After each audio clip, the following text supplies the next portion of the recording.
Meus queridos irmãos, eu quero cumprimentar a todos com a graça e a paz do Senhor Jesus Cristo, externar minha gratidão a Deus pela vida de todos vocês, canal Rascunho Teológico. Estamos há um tempo sem gravar vídeos, né? Mas devido às muitas tarefas, estamos aqui e a última aula que gravamos foi de uma introdução de soteriologia sobre a doutrina da salvação, onde tratamos do significado da palavra, a etimologia da palavra e das linhas de interpretação com respeito à salvação, à soteriologia. Nesta oportunidade eu quero falar com vocês sobre as bênçãos da salvação, certo? As bênçãos da salvação, dentre outros conceitos teóricos também, né? Mas eu quero logo ser enfático sobre essas bênçãos que é pautada na nossa matéria, tá certo? A palavra crente, por exemplo, que hoje está banalizada. O que é banal? Banal é aquilo que é comum, não é? E, portanto, uma coisa banalizada é uma coisa que deixou de ser comum, entendeu? Então, o banal, dentro da filosofia, não é? Nós vamos encontrar uma demanda interessante, desbanalizando o que é banal. Banal é o que é comum. Então, é comum um crente falar de salvação, não é? Então, pois existem pessoas que acreditam ser crente somente porque tem uma vida religiosa, né? E Tiago diz, ele faz lembrar que uma vida religiosa não torna o crente diferente dos demônios. Veja bem. E ele diz assim: tu crês que há um só Deus? Bem, fazeis bem. Também os demônios creem que estremece. Tiago, capítulo 2, verso 19. Não é? Nesta demanda da questão da soteriologia, né, e os benefícios que ela traz para quem é salvo, quem aceita a Cristo, né, nós vamos ver algumas concepções dentro dessa questão. Né? Então, vejamos, se você tiver aí, quiser anotar, fique à vontade, caneta e papel na mão, né? Nós vamos fazer algumas citações aqui. E essas considerações propostas nas bênçãos da salvação, nós vamos ver. Por isso, vamos considerar que o significado real desta palavra, consiste em classificar tudo que crê, ou seja, é a palavra crente, né? Que é um relacionamento entre Deus e com Deus de acordo com a Bíblia. Então, substituiremos dentro desse contexto o termo crente por salvo, ok? Então, dentro desse contexto, os filhos de Deus que têm a vida, os que têm a vida eterna, são agraciados pelas estupendas obras de Deus, que compõem aí a salvação, de acordo com Lewis Sperry Chafer, né? Ele diz que essas obras são operadas instantaneamente e simultaneamente por Deus e são eternas. Essas obras são eternas, pois se baseiam no mérito de Cristo. Né? Então, existem 33 benefícios relacionados à salvação. Quantos, professor? 33 benefícios relacionados à salvação. Porém, vamos citar alguns principais aqui. Por exemplo, primeiro benefício, o perdão dos pecados. Segundo benefício, a redenção. Terceiro benefício, a reconciliação. Quarto benefício, justificação, regeneração, adoção, libertação do poder das trevas, comunhão com a vida, comunhão e vida eterna com Deus. Cada um desses benefícios nós vamos comentar agora aqui no canal Rascunho Teológico, nesta ordem, com o objetivo de fazer a aplicação de maneira sistemática, mas não necessário, existe uma ordem de importância, todas são importantes, obviamente, tá bom? Então, os benefícios da salvação, por exemplo, perdão do pecado. Schaeffer, ele afirma que, além do salvo estar integralmente diante de Deus, este pode andar em paz duradoura com Cristo e ser justificado para sempre. O teólogo Luiz Berkhoff, na sua Teologia Sistemática, ele acrescenta dizendo que assim que como Assim como o levantamento da serpente no deserto significou a remoção da praga, né, da lepra, no caso, da praga, no capítulo 21 de Números, no seu verso de número 8 e 9, você pode estar anotando aí, o levantamento de Cristo na cruz efetuou, aliás, a remoção do pecado de forma semelhante, assim como também olhar para a serpente que trazia cura e fé, a fé em Cristo e salvar a alma, né?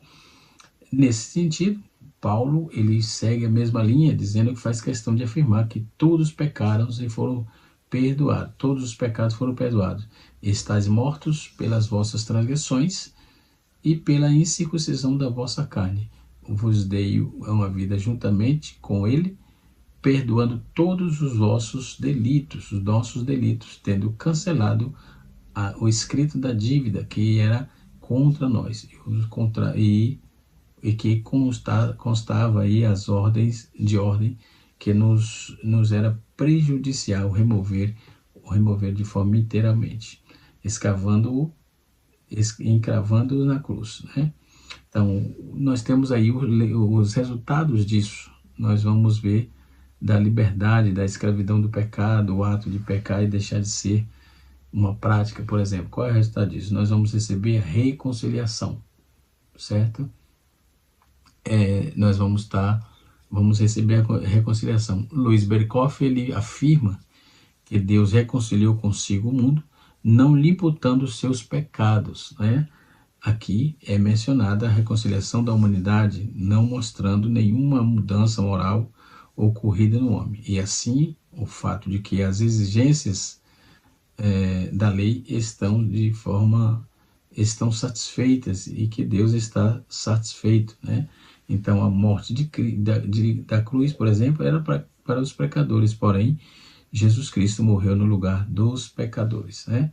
A mudança moral acontece somente quando nós eleitos, né, os eleitos se arrependem dos seus pecados, convencido pelo Espírito Santo, se reconcilia com Deus mediante a fé em Jesus Cristo. Então, quando os eleitos se reconciliam, eu tenho alguma objeção sobre essa questão de eleitos, né? Porque eu entendo que eleito só foi Israel. Nós dependemos do sangue da morte de Cristo, né? A morte vicária e do sangue de Cristo, né? Então, eu que não tenho mérito nenhum na salvação, o homem nenhum tem mérito na salvação, a salvação vem do Senhor, é Deus que é o promotor da salvação, Deus que é o executor da salvação, é Deus que é o doador da salvação. Mas para isso eu preciso confessar as minhas culpas, deixar de pecar, para receber perdão dos meus pecados. Quem confessa e deixa alcança a misericórdia. Então tudo isso provém de Deus, porque nos reconciliou consigo, mesmo por Jesus Cristo, que nos deu o ministério da reconciliação, né? Então, os resultados da reconciliação, nós somos reconhecendo o salvo, muda completamente em relação à sua relação com Deus, certo? O segundo benefício que temos aí é a justificação, né? Os termos justiça, imputar ou imputada, a justificação representa também os conceitos diferentes, mesmo possuindo aí a mesma raiz grega, né? O salvo é constituído justo em virtude de sua posição, não é, em Cristo. Então, podemos notar, mas ele é justificado por um decreto declarativo de Deus, ou seja, a justiça imputada é um fato permanente e a justificação é um reconhecimento divino deste fato, de acordo com Lewis Spirit Schaeffer, no caso. Então, nós vamos ver no dicionário Vine, está bem aqui atrás de mim, né? No Vine, nós vamos ver que a execução de uma sentença, justiça é a execução de uma sentença, assim diz o dicionário Vine, né? E corrobora com 2 Tessalonicenses, capítulo 1, no seu verso 9, e Judas, versículo 7. Haja visto que Judas só tem um capítulo, ok? Então, quando Cristo morreu na cruz, foi transferida sua justiça para os salvos, tornando-os justificados, tornando-os justificados com Cristo. R.C. Sproul, ele diz que não somente Jesus foi punido por nossos pecados, como a sua justiça é base memorial para a nossa justificação. Então, a justificação do salvo é imerecida, como está escrito. Somos sendo justificados gratuitamente por sua graça, mediante a redenção que há em Cristo Jesus. Romanos capítulo 3, no seu verso de número 24. Com o benefício que temos sido justificados mediante a fé, temos aí paz com Deus por meio do nosso Senhor e Salvador Jesus, né? Em Romanos capítulo 5, no seu verso 1, diz: além disso, a justificação inclui o perdão dos pecados e a adoção dos filhos, de filhos, e o direito a uma herança eterna.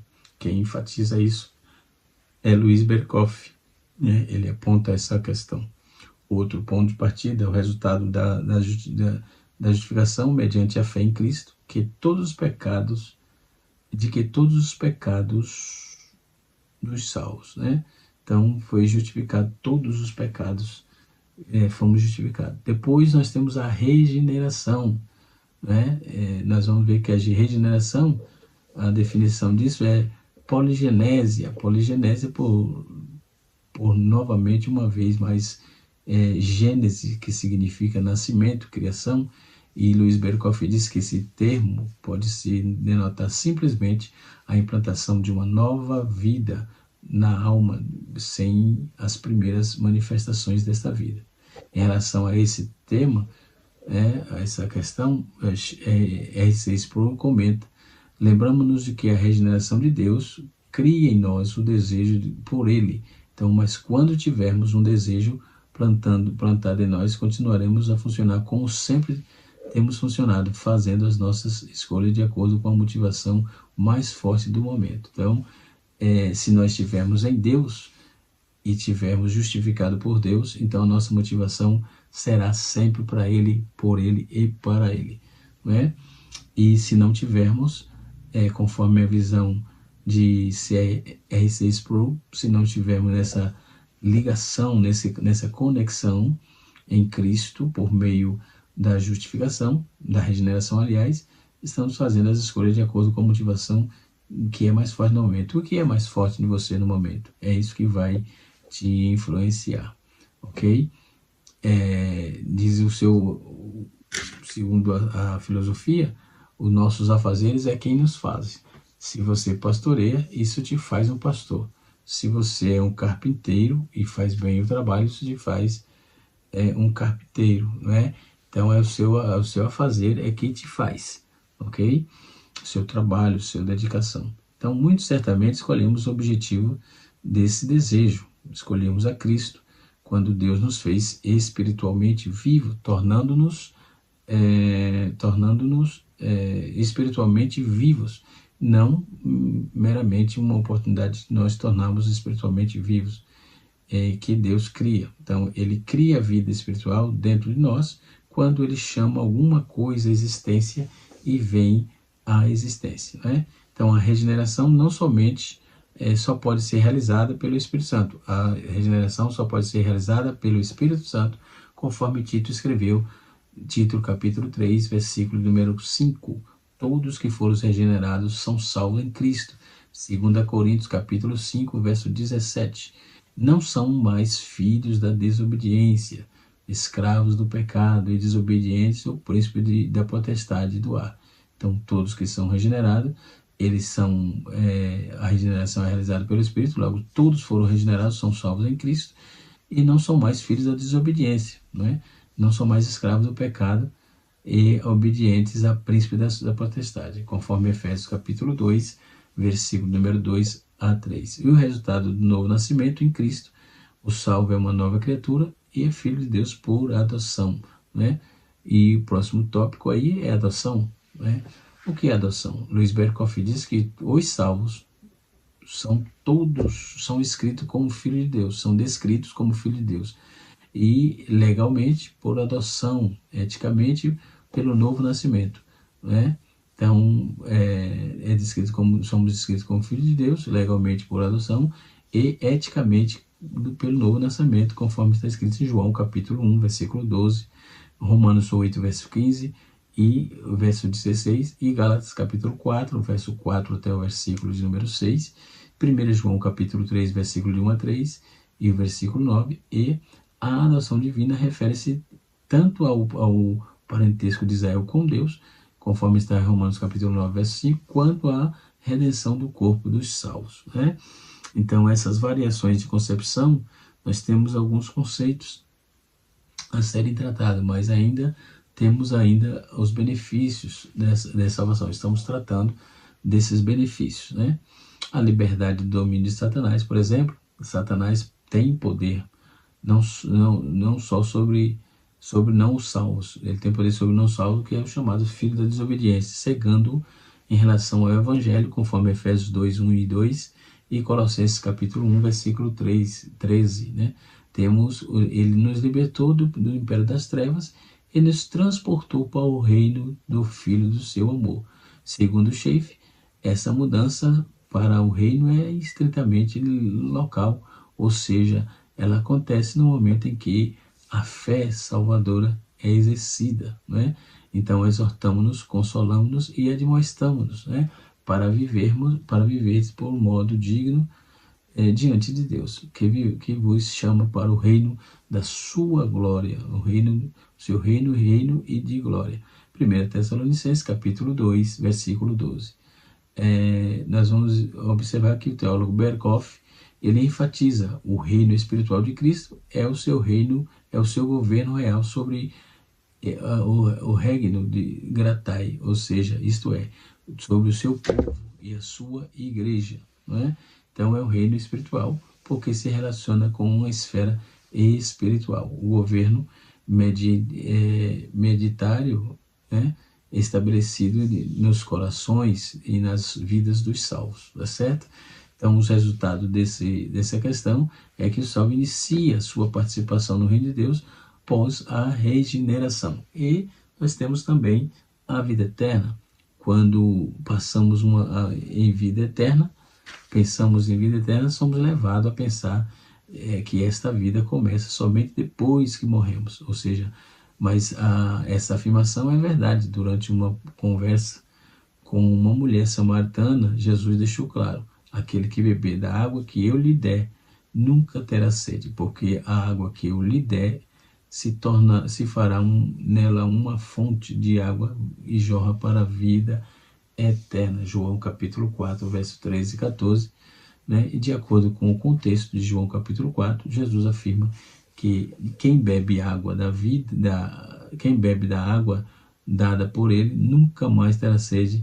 É uma fonte de água, e nesta pessoa vai jorrar esta vida até a vida eterna. Então, podemos entender isso. E no Novo Testamento diz que o salvo tem participação de uma nova vida. O salvo tem uma participação de uma nova vida e uma vida em Cristo habitando nele. Colossenses capítulo 1, versículo número 27. Não é? Cristo é a nossa vida. Colossenses 3, versículo 4. É o testemunho é esse, que Deus o testemunho é esse, que Deus nos deu a vida eterna. E esta vida está no seu Filho.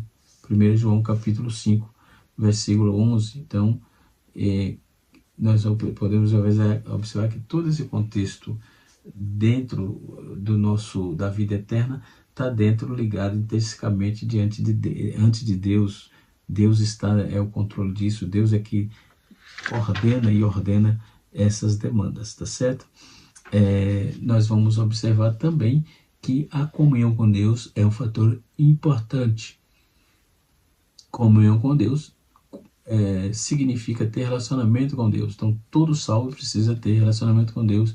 De acordo com John Pape, por exemplo, nós vamos ver que esse relacionamento fundamentalmente acontece pelo Espírito Santo através da palavra de Deus. quando o salvo está em comunhão com Deus. A vida eterna de Jesus Cristo flui na vida dos salvos através do Espírito Santo. Como consequência disso, o amor, Deus é a manifestação, é manifestado na prática. Meus filhinhos, não amemos a palavra, nem não amemos de palavras, nem de língua, mas por obras de verdade. 1 João 3, versículo de número 18. Nós sabemos que se passamos a morte para a vida, porque nós amamos aos irmãos. Os salvos têm duas convicções, é da sua salvação e da sua libertação do pecado, de morte. Pedro exorta: portanto, irmãos, procurais fazer com cada um de vós, cada um mais firme na vossa vocação, eles são, porque fazendo isso, nunca jamais tropeçará. 1 Pedro, capítulo 1, versículo 10, tá certo? Então, vejamos, eu acredito que você deve estar anotando aí esses textos e também essas terminologias, né? Assim como também o Pai estava com Jesus, né? Através de Jesus, o Pai fazia todas as obras, conforme está escrito em João, capítulo 14, verso 9 a 10. O salvo, estando em Cristo, o Espírito Santo coopera na obra muito maiores do que Jesus fez através da vida dos salvos, né? Então, a vida eterna manifesta-se na vida dos salvos através do temor de Deus, né? Que coloca em prática aí e produzir bons frutos. Então, está em mim e eu em vós. Como o verá de si mesmo, não pode dar fruto, certo? E não estiver na videira, assim também vós, se não estiver em mim. João capítulo 15, versículo de número 4. Então, o salvo tem a razão de ser, tem a certeza de ser filho de Deus, pois todo aquele que é nascido de Deus não vive na prática do pecado, pois permanece nele, é divina, somente semente divina. Ora, esses não podem viver pecando, porque é nascido de Deus, né? O resultado disso é que o Espírito Santo fará obras excelentes por meio dos salvos, como resultado da vida eterna que flui nesta vida, dando convicção de sua salvação. E por conseguinte, para encerrar, nós temos a salvação é uma obra de Deus, né? Para o homem, não é uma obra do homem para Deus, é a obra de Deus para o homem e não a obra do homem para Deus. Então, é o amor de Deus que impele aí a fazer, e não um mero ato de compaixão resgatado a criatura de sua miséria, por exemplo.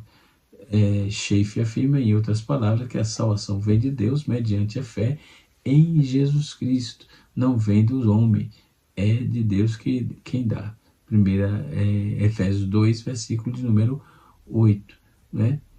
Deus, ele dá livremente em Cristo, através de todos os que creem em Jesus Cristo é salvo, né? A partir desses momentos das bênçãos escritas aí, assim torna-se mais real a vida do salvo, tendo como resultado a libertação da condenação eterna, mas uma salvação da condenação sempre salvo da escravidão do pecado. O ato de pecar deixa de ser uma prática, né? A reconciliação do alvo do salvo muda completamente em relação a Deus. A justificação mediante a fé vem em relação a Cristo, todos os pecados dos salvos, né? O novo nascimento em Cristo, ela não é também uma nova criatura, é filho de Deus por adoção. Os salvos iniciam também a sua participação de reino de Deus, né? Após a regeneração, os filhos são filhos de Deus por adoção. Isso significa que o salvo, né, tem outra filiação divina, outra filiação divina. A salvação tem a vida eterna a partir do momento de que a salvação, a partir do momento que de sua salvação, o Espírito Santo fará as obras excelentes no meio do salvo, como resultado da vida eterna que flui né? Flui neste, dando-lhe convicção de sua salvação, né? Então podemos observar dentro desses conceitos o ponto culminante aqui dessas bases teológicas para suster, para viver, para estar em Cristo, ok? Então nós temos aí algumas naturezas bíblicas da salvação, a exemplo dos atos divinos anteriores, a eleição, os escolhidos, os predestinados, a presciência, o chamado e o convencimento, certo? Então nós temos que reafirmar isso, né? Nessa questão de, por exemplo, o convencimento. Nós temos também a graça preveniente. Preveniente significa anterior, ou seja, a expressão graça preveniente se refere à obra de execução, né? Deixa eu ver aqui, isso mesmo. Se refere à obra anterior da salvação encaminhada às pessoas em direção a esse benefício, a esse objetivo por intermédio de Cristo. Paulo fala a esse respeito em Tito, porque a graça de Deus se é manifestada, trazendo salvação a todos os homens. 1 João, capítulo de número... Tito capítulo 2, versículo 11. E aí acrescenta em 2 Coríntios capítulo 8, versículo 9. Porque já sabeis a graça do nosso Deus, que sendo rico por amor de vós, se fez pobre, para que pela pobreza enriqueceis. Né? Então essa graça também é vista como fato de uma benignidade de Deus e de levar ao arrependimento. Dessa forma, a graça preveniente é a graça de Deus exercida em nosso lugar, mesmo antes dele nos conceder a salvação. Tá? Então, os nomes utilizados para reafirmar essa questão, a graça eficaz, o selo, né? A salvação, e assim sucessivamente, a redenção, a mediação e a regeneração, certo? Então são temáticas interessantes que nos levam a pensar sobre a nossa soteriologia, sobre a nossa salvação. Então nós temos outras linguagens que se referem à salvação no Novo Testamento, por exemplo, por intermédio de muitos outros termos. Os crentes são considerados como pessoas que estão em Cristo, batizados em Espírito, que são uma nova criatura, um novo homem, né? Os novos experimentos, né? que purificam o alimento e etc. e tal, né? E aí nós vamos observar essa questão de todo fator soteriológico, né? Para podermos estar sempre embasado e trazendo conteúdo de qualidade para os nossos irmãos aqui no grupo e aluno do grupo Rascunho Teológico, tá certo? Que você faça bem proveito. Dentro desse contexto, nós temos os 3 estágios da salvação, a saber, a salvação da punição do pecado, que é a justificação, já tratamos disso, né? Dentro dos escritos neotestamentários, a justificação forense, ela toma espaço, né? E assim sucessivamente. Então, dentro desse conceito, dentro desse compêndio de conhecimento, nós podemos observar o quanto, né, o aprendizado é valioso. O aprendizado é valioso e necessário, né? Daí nós temos que trabalhar os 3 passos da santificação, o caminho rumo à santificação, que é mostrado em Romanos capítulo 6, a saber, saber que por intermédio de Cristo estamos mortos para o pecado. Considerar isto como um fato e render-se à justiça e exigência de Deus, né? Então, a resposta totalmente contundente com respeito a essas questões, tá certo? Muito bem. Outro ponto de partida é a salvação da presença do pecado, isso é glorificação. Também trouxemos já essa questão, né? Então, a base teológica da natureza, a salvação da expiação substituta. A salvação está fundamentada em diversas realidades, inclusive da natureza de Deus e dos seres humanos, né? E assim sucessivamente, entendeu? Então, a salvação, ela tem o seu espaço, ela é de Deus, foi Deus que constituiu, e para ser salvo precisa obedecer a sua sacrossanta palavra, tá certo? Muito bem, que Deus em Cristo nos abençoe, que o Espírito de Deus, o Espírito do Senhor, continue te conduzindo e que o perdão de Deus seja perene na sua vida, mas você precisa ter cuidado para não estar brincando com verdades, ok? Enfim, então eu termino dizendo que a salvação é a consequência da natureza completamente santa de Deus, a salvação é a consequência da natureza totalmente imperfeita da humanidade, e a salvação é consequência da natureza totalmente amorosa de Deus, tá certo? Canal Rascunho Teológico é ensinando para transformar vidas.